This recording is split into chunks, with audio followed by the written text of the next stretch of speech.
শরিয়া এটা আমাদের একদম মৌলিক অবস্থান। এটা নতুন করে প্রমাণ করার কিছু নাই, শুরু থেকে এটা আমাদের অবস্থান এবং এটা নন নেগোশিয়েবল অবস্থান। মুসলিম বিশ্বে তাতারদের আগ্রাসনের আগে কারো মাথায় এটা আসেই নাই যে এমন কোন সিচুয়েশনও হইতে পারে যেখানে মুসলিমরা আছে, ইসলামী শাসন নাই।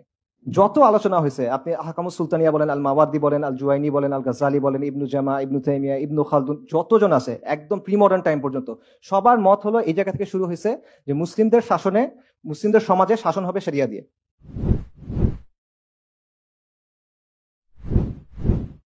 সমাজ এবং শাসনের ব্যাপারে ইসলামের নরমেটিভ মানে ইসলামের ডিফল্ট অবস্থানটা কি? ইসলামের ডিফল্ট অবস্থা হলো শরিয়া। মুসলিমরা শরিয়ার অধীনে থাকবে, মুসলিমদের সমাজ, মুসলিমদের শাসন শরিয়ার অধীনে থাকবে এবং আইডিয়ালি একজন ইমামের আন্ডারে, একজন খালিফার আন্ডারে পুরো মুসলিমরা থাকবে। এটা ইসলামের একেবারে নরমেটিভ অবস্থান। ক্লাসিক্যাল যুগ থেকে শুরু করে প্রি মডার্ন সময় পর্যন্ত এর কোনো ব্যতিক্রম আপনি পাবেন না, নেভার, সম্ভব না। ঠিক আছে, যত আলোচনা হয়েছে, আপনি আহকামুস সুলতানিয়া বলেন, আল মাওয়ার্দি বলেন, আল জুয়াইনি বলেন, আল গাজ্জালি বলেন, ইবনু জামা, ইবনু তাইমিয়া, ইবনু খালদুন, যতজন আছে একদম প্রি মডার্ন টাইম পর্যন্ত সবার মত হলো এই জায়গা থেকে শুরু হয়েছে যে মুসলিমদের শাসনে, মুসলিমদের সমাজে শাসন হবে শরিয়া দিয়ে। এইটার বাইরে কোনো কথা নেই এবং আইডিয়াল সিচুয়েশন সবসময় এটা যে একজন খালিফার আন্ডারে পুরো মুসলিমরা একত্রিত থাকবে। এই অবস্থার সাথে ব্যতিক্রম করছে এমন কেউ নাই। এবং তাতারদের আগ্রাসনের আগে মুসলিম বিশ্বে তাতারদের আগ্রাসনের আগে কারো মাথায় এটা আসেই নাই যে এমন কোন সিচুয়েশনও হইতে পারে যেখানে মুসলিমরা আছে, ইসলামী শাসন নাই। এটা তাদের didn't even ochre to them. ঠিক আছে, তো এটা হলো একদম বাই ডিফল্ট, মানে আমাদের একদম ইনবিল্ট অবস্থান। কিন্তু এই অবস্থানটা আজকে অপরিচিত হয়ে গেছে টু দ্য এক্সটেন্ট যখন কেউ এটা বলে যে আমরা শরিয়া চাই, তখন এটা মনে হয় মহা র্যাডিক্যাল একটা কাজ হয়ে গেছে। অথচ এটা ইসলামের একদম ডিফল্ট পজিশন। মানে আপনি যেমন নামাজের ব্যাপারে কি আপনার কাছে যদি বলে 5 ওয়াক্ত সালাত নাকি 6 ওয়াক্ত, আপনি অবাক হয়ে যাবেন, এটা কি বলে? এটা ওরকম একটা ব্যাপার। কলোনিয়াল যুগে তারা আমাদের সিস্টেমটা আপরুট করছে, উঠায় ফেলছে পুরোপুরি, তারপর তারা নিজেদের সিস্টেমটা বসায় দিছে। তখন আমরা কি করছি? মুসলিমরা কি করছে? উপমহাদেশের কথা চিন্তা করেন। আমরা শুরু থেকে এটা বাধা দিয়ে আসছি। প্রথমে কারা বাধা দিচ্ছেন? যারা এস্টাবলিশড পলিটিক্যাল ফোর্স ছিলেন, যেমন নবাব সিরাজউদ্দৌলা অথবা টিপু সুলতান। তাদের অলরেডি রাজনৈতিক শক্তি ছিল, তারা চেষ্টা করছেন এদের সাথে ফাইট করে এদেরকে প্রতিহত করার, ব্যর্থ হয়েছেন। তারপর কি হয়েছে? তারপর আপনি দেখবেন সব রিভাইভালিস্ট মুভমেন্ট তৈরি হয়েছে, তাজদিদি মুভমেন্ট। এবং এই সবগুলো তাজদিদি মুভমেন্টের উদ্দেশ্য কি ছিল? তাদের উদ্দেশ্য ছিল, তাদের মোটিভেশন ছিল ইসলাম, তাদের উদ্দেশ্য ছিল ইসলাম। তারা এদের বিরুদ্ধে ফাইট করতেছেন ইসলামের শিক্ষার আলোকে এবং এদেরকে সরায় তারা কি আনতে চান? ইসলাম আনতে চান। আমি জাস্ট আপনাদের বলি, এটা একটা কন্টিনিউয়াস ধারা। আপনি এটা কোনো মানে এটার মাঝখানে কোনো ব্রেক নাই। দেখেন, শাহ ওয়ালিউল্লাহ মুহাদ্দিস দেহলভী উপমহাদেশের যত ধারা আছে সব ধারা ওনাকে মানে মোরালেস। শাহ ওয়ালিউল্লাহ মুহাদ্দিস দেহলভী উনি কি করছেন? উনি প্রথমে একটা ইলমি তাজদিদ শুরু করছেন, জ্ঞানগত একটা বিপ্লব তৈরি করছেন। আবার উনি আহমদ শাহ আবদালি, কাবুলের শাসক ছিলেন তখন, আফগানিস্তানের শাসক ছিলেন, তাকে চিঠি লিখছেন যে এখানে আমাদের উপর কুফফার শক্তিশালী, আপনি এখানে আসেন, আল্লাহ আপনাকে অনেক বড় জাযা দিবেন, দুনিয়াতেও আপনি পুরস্কৃত হবেন।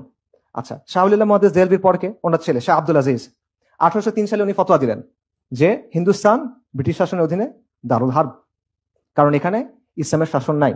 উনি যুদ্ধ করেন নাই, কিন্তু উনি ফতোয়া দিলেন। আচ্ছা, ওনার ফতোয়ার পর কি হলো? এবং আজ পর্যন্ত এই ফতোয়া আসলে প্রাসঙ্গিক, কারণ ওনার যুক্তি ছিল এটা যে এখানে ইসলামের শাসন নাই, ইসলামের শাসন ব্যবস্থা এখানে নাই, সো ফিকের জায়গা থেকে এটা দারুল হার্ব। শাহ আব্দুল আজিজের ফতোয়া, কোনো ফালতু মানুষের কথা না। আচ্ছা, এরপরে দেখেন শাহ ওয়ালিউল্লাহ এবং শাহ আব্দুল আজিজ তাদের যে দাওয়া, তাদের যে আন্দোলন, এটা রেজাল্ট কি? এটা রেজাল্ট হলো ইমাম সাইয়্যিদ আহমেদ শাহিদ রাহিমাহুল্লাহ এবং শাহ ইসমাইল শাহিদ, তাদের যে আন্দোলন, তরিকায়ে মুহাম্মাদিয়া আন্দোলন বা বালাকোট আন্দোলন বলে আমরা অনেকে চিনি। এবং উপমহাদেশের যতগুলো এখন বড় বড় ধারা আছে, দিনী ধারা, কোনো না কোনো ভাবে এটার সাথে যুক্ত। দেওবন্দি ধারা বলেন, আহলে হাদিস ধারা বলেন, বালাকোটের সুন্নি ধারা বলেন, সবাই ইমাম সাইয়্যিদ আহমদ শাহিদকে মোরালেস সম্মান করে, তার প্রতি কৃতজ্ঞ তারা। এবং উনি কি করলেন? ওনার আন্দোলন কি ছিল? প্রথমে ওনার আন্দোলন করলেন যে আমাদের ঈমান আকীদা বিশুদ্ধ করতে হবে, আমাদের কুফর শিরক বিদআত থেকে সরে আসতে হবে। এটা ছিল প্রথম ধাপে। তারপরের ধাপে গিয়ে কি বললেন? যে ইসলামী ইমারা কায়েম করতে হবে। সাইয়্যিদ আহমদ শহীদের মূল প্রজেক্ট এটাই ছিল। ঠিক আছে, আচ্ছা, আলাদা পলিটি তৈরি করা যায়, মানে ওনার চিন্তাটা ছিল এটা যে মুসলিমদের এখন আলাদা একটা পলিটিক্যাল এন্টিটি লাগবে, এভাবে হবে না। এবং পাকিস্তানের চিন্তাটাও আসলে আপনি এর মধ্যে পাবেন, এটা আমি পরে আসতেছি। আচ্ছা, সাইয়্যিদ আহমেদ শহীদের মুরিদ, ওনার দ্বারা প্রভাবিত, ডিরেক্টলি ওনার মুরিদ মির নিসার আলী তিতুমির, যেটা বললাম। তো ওনাকে তো অনেক কথা বলা হয়, যেটা মহাশ্বেতা দেবী ওনাকে নিয়ে নাটকও লিখছেন, সাবঅল্টার্ন হিসেবে প্রেজেন্ট করছেন ওনাকে বিপ্লবী হিসেবে প্রেজেন্ট করা হয়, কৃষক বিপ্লবী হিসেবে প্রেজেন্ট করা হয়। বাট উনি কি করছেন? উনি বেসিক্যালি জমিদার এবং ব্রিটিশদের বিরুদ্ধে লড়াই করে 24 পরগনার কিছু জায়গা দখল করে নিয়েছেন এবং দখল করে প্রায় 1 বছর 1830-এর নভেম্বর থেকে 1831-এর নভেম্বর পর্যন্ত, ওনার শাহাদাতের আগ পর্যন্ত ওই জায়গায় উনি শরিয়া দিয়ে শাসন করছেন, উনি নিজেকে বাদশা ঘোষণা করছেন। কি বলবেন আপনি? ঘুরে ফিরে সেই এক জায়গায় আসতেছেন আপনি। এরপর দেখেন সৈয়দ আহমেদ শাহিদের খালিফা, সাদিকপুরের একটা সম্ভ্রান্ত আলেম পরিবার, বিখ্যাত পরিবার, মাওলানা উইলায়াত আলী এবং মাওলানা ইনায়াত আলী। ওনারা কি করলেন? 1831-এর 6 মে বালাকোটে সৈয়দ আহমেদ শাহিদ শহীদ হয়ে গেলেন।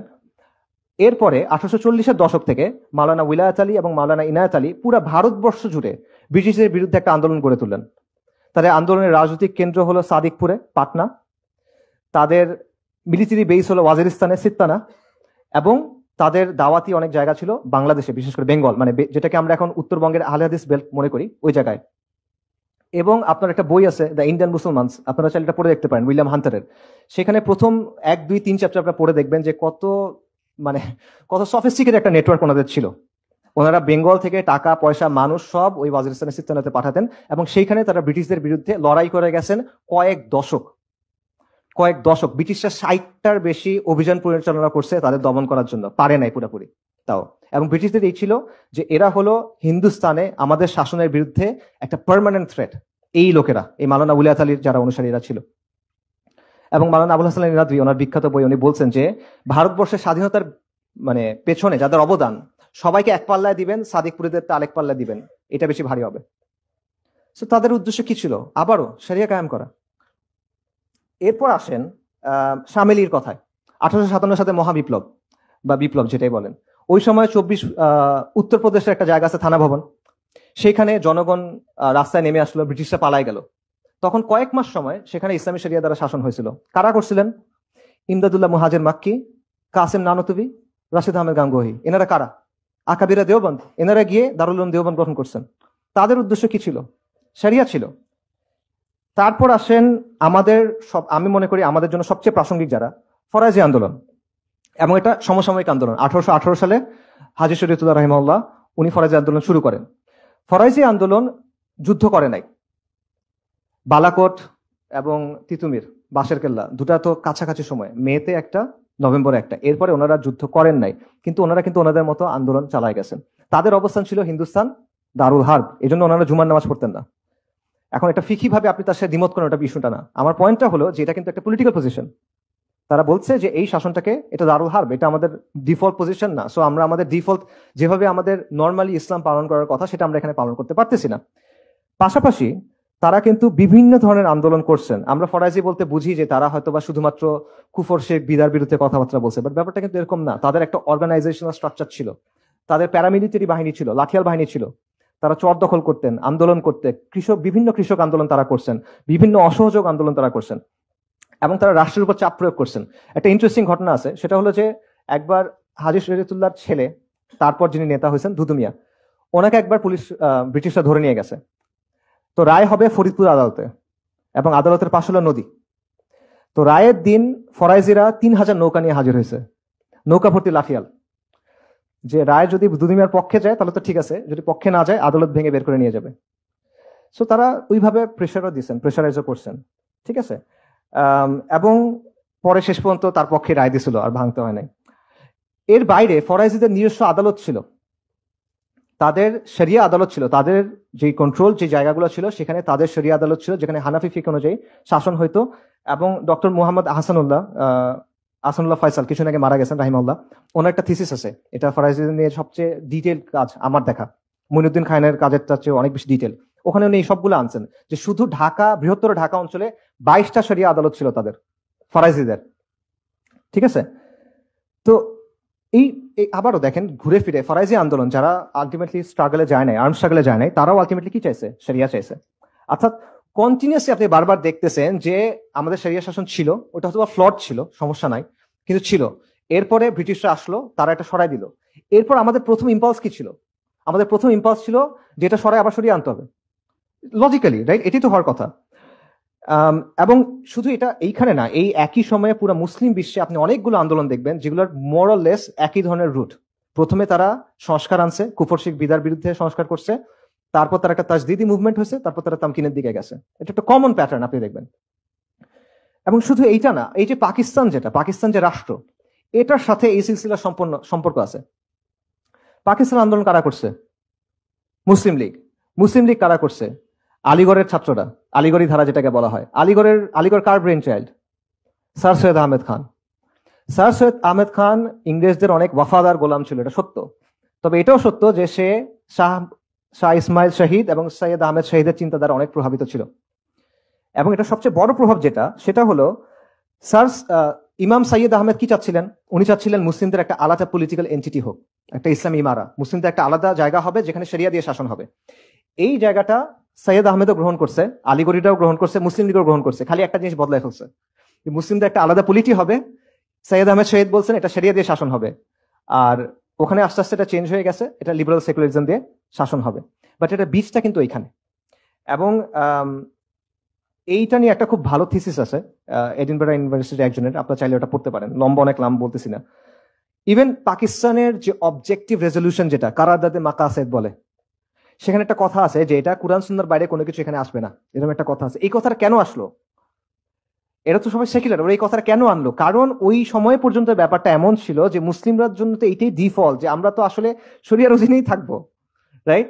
সো ইভেন পাকিস্তান যেটা একটা সেকুলার স্টেট, যেটাতে আসলে এইসব কথা অ্যাড করে আলটিমেটলি কোনো লাভ হয় নাই, বাট স্টিল ওই দেশটা যখন তৈরি হচ্ছে, যখন তাদের অবজেক্টিভ রেজলিউশন তৈরি হচ্ছে কনস্টিটিউশনের, তখন কারারদাদে মাকাসেদ যেটা, সেখানে তারা এই জিনিসটা ইনক্লুড করতে বাধ্য হয়েছে।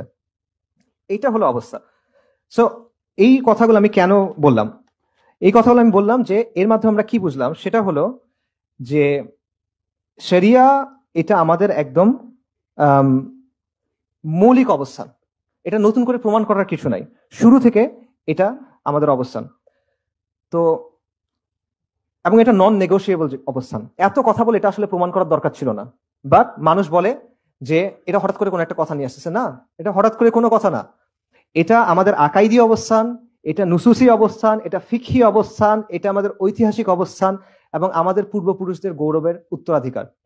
We are heirs of their glory, কিন্তু আমরা রিলাক্টেন্ট heirs, মানে আমরা উত্তরাধিকার সূত্রে একটা সম্পদ পাইছি কিন্তু আমরা এটা গ্রহণ করতে চাই না, গড়িমসি করতেছি আমরা। ব্যাপারটা আসলে এরকম।